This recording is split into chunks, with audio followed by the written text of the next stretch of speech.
Hello everyone, welcome again on my channel education tutorials. दोस्तों, ये video आगामी TET और सहायक अध्यापक भर्ती परीक्षा के लिए गणित के महत्वपूर्ण प्रश्न जो कि संख्या में 7 हैं वो मैं लेकर के आया हूँ। वीडियो शुरू करने से पहले आप इस चैनल पे अगर नए हैं तो आप चैनल को सब्सक्राइब कर लीजिए, दोस्तों में शेयर कर लीजिए, चैनल को लाइक कर लीजिए। ठीक है, चलिए देर न करते हुए वीडियोस को शुरू करते हैं और क्वेश्चंस को सॉल्व करते हैं। पहला क्वेश्चन है आपका, ए की मासिक आय बी की आय से 20% अधिक है। ए की मासिक आय बी की आय से 20% अधिक है। बी की आय सी की आय से 30% अधिक है। यदि इन तीनों की सम्मिलित प्रति माह आय 74,700 रुपये है तो सी की क्या आय होगी। ठीक है, देखिए इस क्वेश्चन को सॉल्व करने के लिए कभी आप जो देखिएगा ए जो पहला वाला है उससे मत चलिएगा, जो सबसे आखिरी वाला है आपका दिया गया है आप उससे चलिए। जैसे इसमें कहा गया है सी, ठीक है, आप सबसे पहले जो सबसे छोटा है सी उसको आप लीजिए। हम ये मान लेते हैं कि सी की आय जो है वो x रुपये है। कितना है? x रुपये। ठीक है, अब देखो नीचे से क्वेश्चन को चलो। बी की आय सी की आय का 30% है, मतलब अगर हम बी की आय लेते हैं तो जो सी की आय है उसका 30% हो जाएगा। 30% का मतलब 3x/10। देखते जाओ, ये सी की आय हो गई, ये बी की आय हो गई, है ना। कितना हो गया? 3x/10 हो गया। आगे आओ, देखो आगे क्या कहा जा रहा है। आगे कहा जा रहा है कि ए की आय, मतलब ए की आय बी की आयु से 20% अधिक है। ठीक है, और हमने बी की आय क्या निकाला था? बी की आय निकाला था 3x/10। 20% अधिक है, यानी इसका कितना परसेंट हो जाएगा? 120%।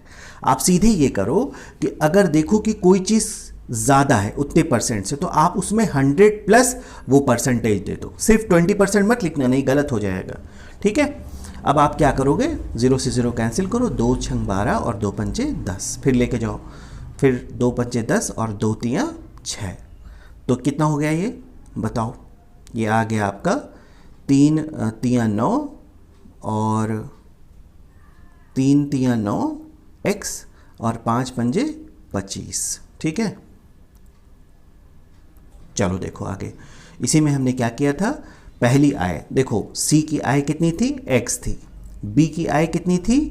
3x/10 थी। और सी की आय क्या निकली थी?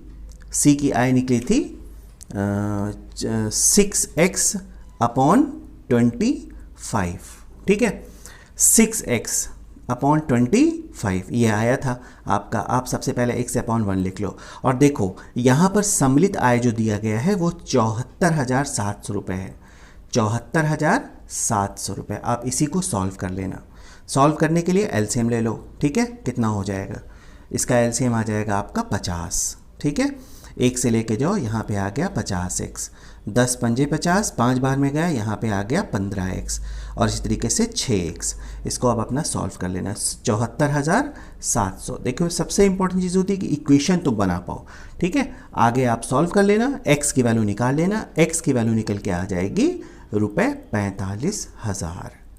इस तरीके से ये क्वेश्चन आपका सॉल्व हो जाएगा। देखो यहाँ पर क्या है तुम्हारा, देखो मैं सॉल्व कर भी दे रहा हूँ, ऐसी कोई दिक्कत नहीं है। यहाँ पे 50x है तुम्हारा, और यहाँ पे 18x है। 50 18 68 हो गया, और यहाँ पर आपका 83 जोड़ने पर आ जाएगा। ठीक है, यहाँ पे लिख दे रहा हूँ 83x और बटे 50 बराबर 74,700। बस इसी को सॉल्व कर लो। ठीक है, इसी से निकल के आ जाएगा ये क्वेश्चंस आपके एग्ज़ाम के पॉइंट ऑफ व्यू से बहुत बहुत इंपॉर्टेंट है। बच्चे क्या करते हैं, इसमें ए से चलने लगते हैं, यही गलती कर देते हैं। इसमें ए से नहीं, लास्ट वाले से चलो। ठीक है, चलो अगले क्वेश्चन पे आ जाओ। देखो अगला क्वेश्चन है तुम्हारा कि निम्नलिखित पैटर्न्स का अध्ययन कीजिए। ये कहा जा रहा है कि निम्नलिखित पैटर्न्स का अध्ययन कीजिए। 1 1 जा 1 ये दिया गया है। 1 × 1 11 × 11 = 121। इसी तरीके से 1 1 1 × 1 1 1 कितना लिया गया? 1 2 3 फिर 2 1 आ गया। यहाँ पे देखो 3 डिजिट है, यहाँ पे देखो कितने डिजिट है, 5 डिजिट है ना। तो अगर ये 3 डिजिट पे 1 2 3 गया है तो 5 डिजिट पे कितना जाएगा, 5 जाएगा, यानी 1 2 3 4 5 यहाँ तक आ गया। उसके बाद क्या हो जाएगा बताओ, 4 3 2 1। ऑप्शन में ढूंढ लो कौन सा ऑप्शन करेक्ट हो जाएगा इसका। इसका ऑप्शन करेक्ट हो जाएगा ए वाला, 1 2 3 4 5 4 3 2 1। तो इसका इस तरीके से क्वेश्चंस आपके एग्जाम में मिलेंगे, चाहे वो टीईटी हो और चाहे वो सहायक अध्यापक भर्ती परीक्षा हो। दोनों के पॉइंट ऑफ व्यू से क्वेश्चन बहुत बहुत इंपॉर्टेंट है। ठीक है ये छोटा सा लेकिन कंफ्यूज कर देता है। तो आप लोग इसका 1-2 बार अभ्यास कर लो और कॉपी में नोट डाउन कर लो, बकिया आ जाएगा ये क्वेश्चंस। चलो अगला क्वेश्चन देखो। अगला क्वेश्चन है कि 2/3 और 3/4 का लासा। मैंने बहुत बार बताया है इस क्वेश्चन को किस तरीके से सॉल्व करेंगे। इस क्वेश्चन को सॉल्व करने के लिए हम क्या करेंगे बताओ, ऊपर की संख्या का लासा ले लेंगे और नीचे की संख्या का मासा ले लेंगे। लासा क्या होगा 2 3 का, ओरल बताओ 6 हो जाएगा। ठीक है ना, 2 से भी कटेगा छोटी से छोटी संख्या, 3 से भी कट जाएगी 6। ठीक है, और नीचे का संख्या का मासा ले लो। 3 और 4 का मासा क्या होगा 1, तो 1 में 6 से भाग दोगे, क्या आंसर आ जाएगा, 6 में 1 से भाग दोगे 6 आ जाएगा। ठीक है, तो इसका ऑप्शन डी वाला करेक्ट हो जाएगा। गलती कहाँ पर होती है, गलती ये होती है कि जब भिन्न वाली संख्या देखा जाता है, फ्रैक्शनल नंबर, तो वहाँ समझ में नहीं आता कि क्या क्या करना है। हमेशा याद रखो कि जब लासा लेना हो और ये भिन्न की संख्या देखो तो ऊपर का जो न्यूमरेटर है, जो अंश है, उसका आप क्या निकालोगे, उसका आप जो भी कहा जाए, लासा कहा जाए तो लासा निकालो और उसका उल्टा मासा नीचे वाले का निकाल दो। ठीक है, इस तरीके से क्वेश्चन तुम्हारा सॉल्व हो जाएगा। चलो ये देखते हैं अगले क्वेश्चंस पे। एक आयताकार पार्क 45 मीटर लंबा, 45 मीटर जिसकी लंबाई है और 30 मीटर उसकी चौड़ाई है। ठीक है, चलो बनाओ जल्दी से एक रेक्टेंगुलर पार्क। एक 45 हो गया, एक 30 हो गया तुम्हारा। ठीक है, अब कुछ ना करो, सीधे पहले इसका क्षेत्रफल निकालो। 45 गुणे 30 कितना हो जाएगा 0, 5 3 15 के 5, हासिल लगे 1, 4 3 12 1 13, 1350 मीटर स्क्वायर, ये इसका क्षेत्रफल आ गया। याद रखना क्योंकि बोर्ड रफ होने के बाद समझ में नहीं आएगा। 1350 हो गया। अब कह रहा है इसके पार्क के चारों तरफ बाहर, मतलब यहाँ पर कितना 2.5 मीटर चौड़ा रास्ता है। तो लंबाई देखो क्या हो जाएगी, 2.5 मीटर इधर से, 2.5 मीटर इधर से, ये 45 है, तो 45 और 5 मिला के कितना हो गया 85 हो गया। ठीक है, और 30 और इधर 2.5 दोनों 2.5, यहाँ पे भी 2.5 यहाँ पे भी 2.5, ये 35 हो गया तुम्हारा। 50 गुणे कितना 35 मिला के देखो कितना हो जाएगा 1750। ठीक है, मतलब तुमको क्या करना है, देखो तुमको 50 और 35 करना है, मल्टीप्लाई करना है। ठीक है, तो ये तुम्हारा 1750 आ गया। ठीक, अब तुमको क्या करना है, अब तुमको 1750 में से 1350 घटा देना है। 400 मीटर स्क्वायर, 400 मीटर स्क्वायर, यही तुम्हारा रास्ते का क्षेत्रफल हो जाएगा। बच्चे इस तरह के क्वेश्चंस में बहुत कंफ्यूज हो जाते हैं क्योंकि कभी कहता है बाहर की तरफ बन रहा है, बाहर की तरफ जो है वो एरिया निकालना है, और कभी कहता है इनसाइड निकालना है। तो यहाँ पर जब बाहर कहेगा तो इस तरीके से क्वेश्चंस को हम सॉल्व करेंगे। ठीक है, चलिए आइए अगले क्वेश्चंस पे चलते हैं। अगला क्वेश्चन है आपका, यदि कोई राशि 5% वार्षिक साधारण ब्याज की दर से, ठीक है, आपकी आधी समस्या तो यहीं दूर हो गई, साधारण ब्याज कह दिया, की दर से 6 वर्ष में 2600 रुपये हो जाती है। ठीक है, वो राशि है, सीधे मानो वो राशि क्या है x। ठीक है, क्योंकि तुम्हारा जो फॉर्मूला है वो तुम्हारा साधारण ब्याज का फॉर्मूला है ना। साधारण ब्याज बराबर क्या होता है बताओ, साधारण ब्याज बराबर, पहली बात तो साधारण ब्याज बराबर क्या होगा, मिश्रधन माइनस मूलधन। हमने मूलधन x माना है तो आप यहाँ पे 2600 माइनस x कर लो, ये तुम्हारा साधारण ब्याज हो गया। मूलधन x गुणे दर कितनी है बताओ 5%, गुणे समय कितना है 6 साल, और बटे में 100 कर लो। बस इसी को तुमको सॉल्व करना है, सीधी सी बात है। ठीक है, अब इसी को तुमको सॉल्व कर लेना है। ठीक, क्या करना है 2600 माइनस x लिख लो। ठीक है, और यहाँ पर 30, 6 पंजे 30 कर लो, और 30x देखो यहीं पे कर लेते हैं हम, 30x बटा 100 कर लेते हैं। ठीक है, 30x बटा 100 किया, काट लिया, तो यहाँ बचा 3x बटा 10, सीधे से बात। ठीक, अब क्या होगा बताओ, 2600 में इधर क्रॉस मल्टीप्लाई अगर हम करते हैं तो ये तुम्हारा हो जाएगा 26,000, और ये क्या हो जाएगा माइनस 10x बराबर 3x। ठीक है, 10 को इधर लेकर के आओ तो ये प्लस में आ गया, 13x हो गया, और 26,000 से भाग दो तो कितना हो जाएगा बताओ, 13 दूनी 26, तो ये आपका आ जाएगा 2,000 रुपये। ऐसे ही लगाना है इसको। ठीक है, इस तरीके से ये क्वेश्चन तुम्हारा सॉल्व हो जाएगा। चलो अगले क्वेश्चन पे आ जाओ। चलो देखो, अगला क्वेश्चन है, किसी वस्तु का अंकित मूल्य 500 रुपये है, बिल्कुल छोटी सी चीज़ है अंकित मूल्य। ठीक है, और कह रहा है दुकानदार 5% छूट देता है, तो छूट जो है वो किस पे मिलती है बताओ, छूट जो है हमेशा अंकित मूल्य पे मिलती है।